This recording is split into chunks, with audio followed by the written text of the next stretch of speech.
I'm sure a lot of you guys have wondered how a Marvel DC collaboration would be it the Justice League fighting with the Avengers, Batman and Captain America, etc.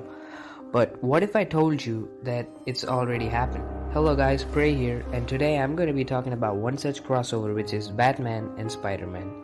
These two fan favorites first ran into each other back in 1995 in Spider-Man and Batman Disordered Minds, and Spider-Man was in Gotham City. The comic starts with both heroes having nightmares about the death of their respective loved ones. For Spider-Man, it was the murder of Uncle Ben, and for Batman, the assassination of his parents. There was a twist though. In Spidey's dream, his uncle was killed by the Joker, and in Batman's dream, his parents were murdered by Carnage. For those of you who don't know who Carnage is a symbiote much like Venom, except it's much more psychopathic and filled with rage. The Carnage symbiote feeds off the negative emotions of its host and takes over his or her mind. Following this, Spider-Man visits Ravencroft Institute, where he is requested by Dr. Kafka to keep an eye over an imprisoned Carnage as she attempts to do something to improve his mental state. For those of you who've seen this Amazing Spider-Man 2, do you guys remember the lab where Electro is confined and experiments are conducted on him? The head doctor is Dr. Kafka, and that place is Ravencroft Institute.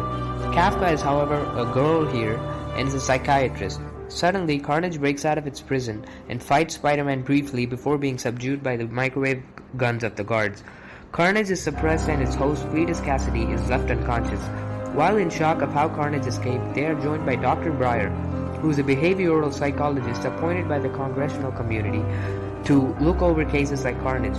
She proposes a biocomputer chip, which, if inserted in Cassidy's brain, would allow them to pacify his thoughts and control his emotions.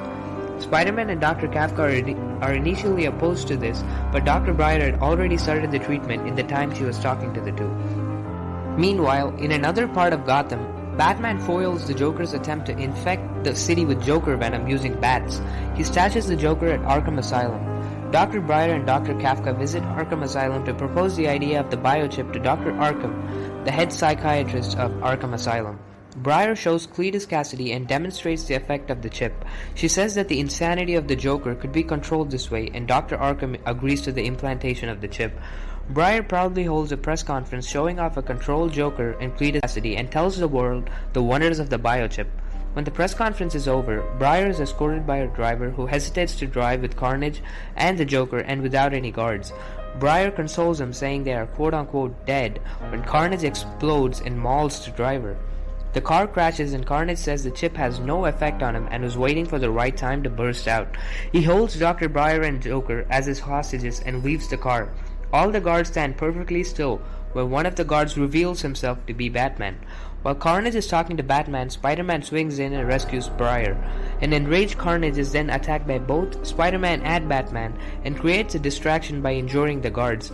This forces the heroes to help out the guards and allows him to escape. Once the situation is neutralized, Batman and Spider-Man get to talking and Batman asks him to go home. Spider-Man tries to convey that he's only trying to help, for which Batman says that he neither needs or wants any. Carnage takes the Joker to an abandoned warehouse and removes the chip from the Joker's brain. Upon regaining consciousness, Carnage proposes a partnership to take down Spider-Man and Batman. The Joker agrees. Batman returns to the Batcave and looks for information on Cletus Cassidy, aka Carnage.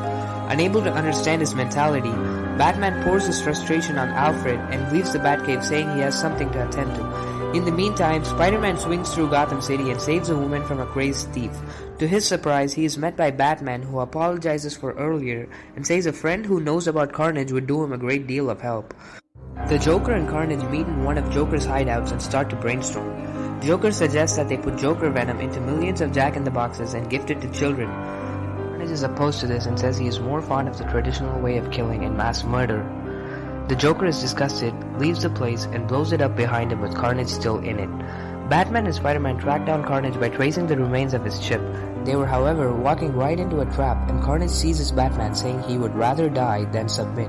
At this moment, the Joker bursts into the room and threatens Carnage with the Joker serum, saying if anybody were to kill Batman, it would be him. Carnage is caught in his moment of weakness, and Batman quickly takes advantage of this. Meanwhile, Spider-Man quickly takes the Jack-in-the-Box out of the Joker's hands.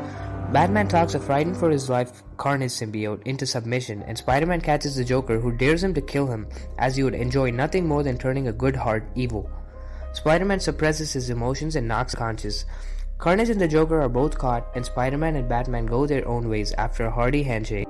Alright guys, that is going to be it for part 1. Like the video if you want to see part 2, and if you want to see more content like this, don't forget to subscribe. Thank you guys, and I'll catch you guys next time.